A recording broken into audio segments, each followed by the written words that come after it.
Hello, and welcome back to the Quaker Sports Recap. The spring season is underway, and our Quaker teams are looking great. I stopped by girls lacrosse, boys lacrosse, and flag football, which I'll tell you about next. Let's get right to it! Your reigning Section 6 champion, Orchard Park Quakers flag football team opened up their season against the Gators from Narden on Tuesday, looking to start their title defense on a high note. On the second play from scrimmage, Adeline Stevenson picked off a Narden pass attempt, giving the Quakers the ball in Narden territory. A nice Leela Calrici run put the Quakers deep, setting up a short strike from Maggie Gusella to Hannah Day for the 6-0 lead. On their next possession, Gusella found Day for a gain deep down Narden territory before being tackled. This led to a 20-yard dash by Leela Calrici for another OPHS. The conversion made the Quaker lead 13-0, a score which they ended the quarter with. In the second quarter, Gusella found Maggie McCain for a 33-yard strike deep into the Narden side of the field. Gusella followed that up on the next play with a 23-yard pass to Grace Bottlinger for the touchdown Quakers and a 19-0 lead. On their next possession, Calrici was at it again, blazing by 5 Narden defenders for a 50-yard score. The conversion put OP up by 26. Orchard Park wasn't done yet. With 47 seconds left, Gosella found McCann for a 40-yard bomb for another TD, and the conversion made the score 33-0, a lead which the Quakers hoped to take into the locker room. That didn't happen because Gosella attacked the ball and picked off Narden with 34 seconds on the clock. Gosella then found Sam Masur for a 21-yard touchdown completion, ending the half with a 39-0 Quaker lead. Narden got on the board in the third, but OP countered with a 21-yard touchdown run by Delaney Voyanger off a nice pitch by quarterback Anna Jones. Jones found Stevenson for the conversion. The teams played back and forth the rest of the game with no more scoring, giving the Quakers an impressive 46-7 win to start the season. After the game, I caught up with coaches Weiss and Ferrara to talk about the dominant performance. You guys obviously had a 40-point win today. You were Section 6 champions last year, but lost a lot of talent. You know, Hallie, Katie, and Reagan, just to name a few players. And now you guys didn't lose a step at all today, right? And do you think today, what motivated the girls, do you think today? Just prove you guys, like, okay, you know, despite the talent loss, we're still as good? Do you think there's some motivation in there? First off, right, the girls you mentioned, great, love them. But there's a lot of girls that are coming back from that team.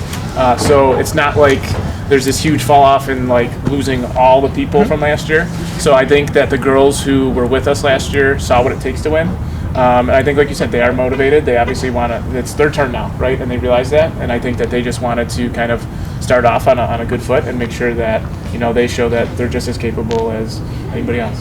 What were your strengths, do you think, this season, heading into the season? What do I think they are? Yeah. I think that it's weird, but we're like into year 5 now of flag football, 4 for me, and I think that some of our strengths, honestly, like everybody that's a part of it, myself, Coach Weiss, all the girls, they've all now come up through the program, and we're really at a.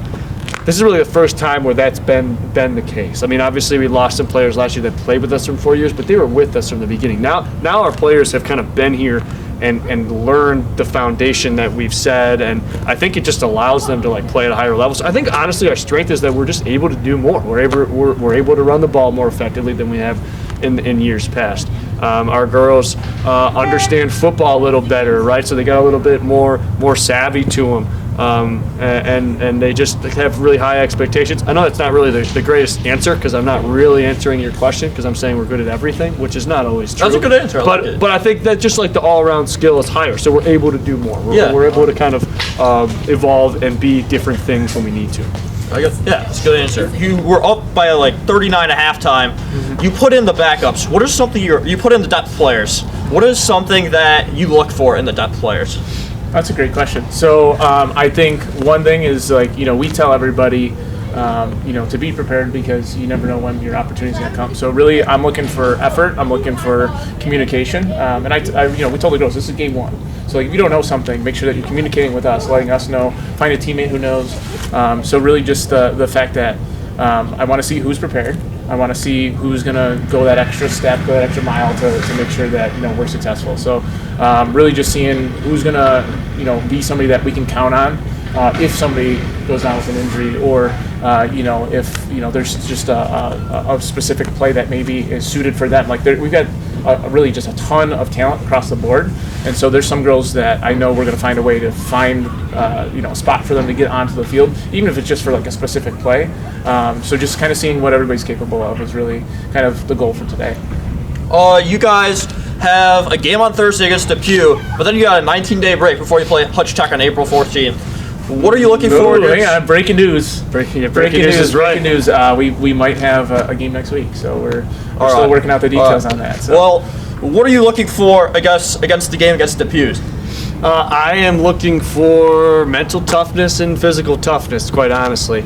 It's going to likely be raining for the entirety of the game, which has given us trouble before, although I think we did a decent job with it this past season.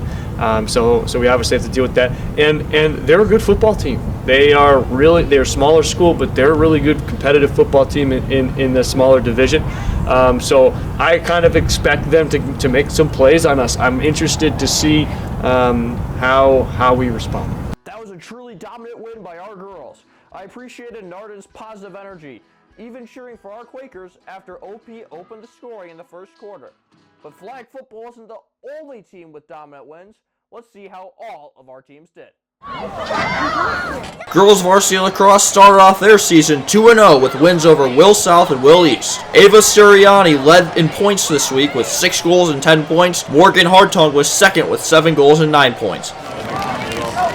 Boys varsity lacrosse started their season last week with a 19-0 win against Will North. Jarek Bresky led in points with 5 goals and 8 points, and Oliver Cromwell was second with 3 goals and 5 points.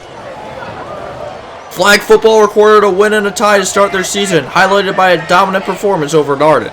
Great job, Quakers. Up next, we have a 7 or so questions segment with senior girls lacrosse player Peyton Dean.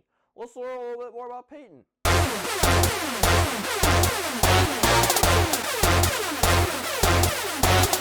If you could relive any of your grades at Orchard Park, which one would you relive?